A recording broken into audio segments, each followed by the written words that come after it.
Hello, in this video I'm gonna show you how to select a startup disk on a Mac. To select a startup disk, first shut down your Mac. To do it, click on the Apple logo, then shut down. Then click on shut down.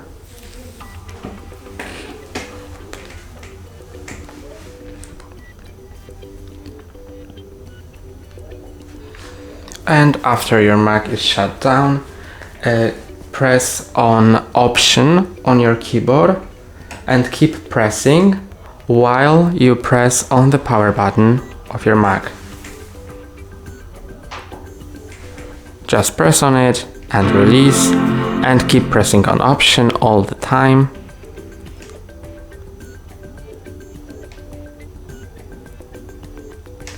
And now you can see that you can select a drive.